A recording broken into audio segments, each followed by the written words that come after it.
Bine, Ioane! Lasă-mă, dă-i drum!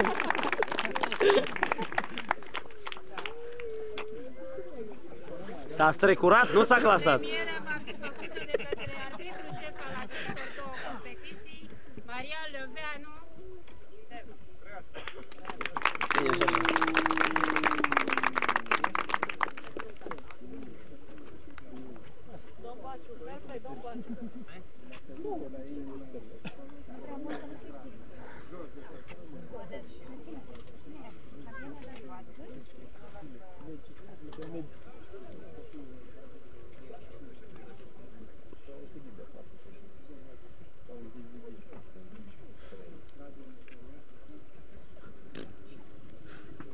Părți.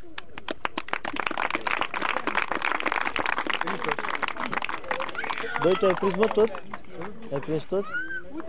Lasă-nu acum. Iar pe locul întâi și campion național absolut la acest campionat, Salvo Adrian. Da, mă, dacă sunteți mai mulți, normal.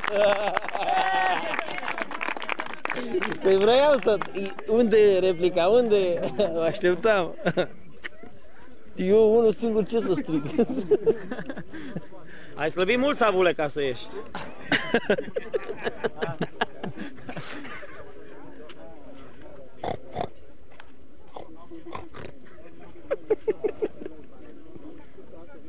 Mii!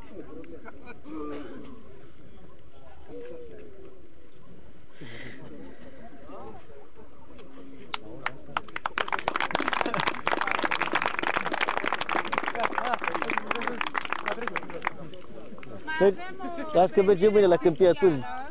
Da. Pentru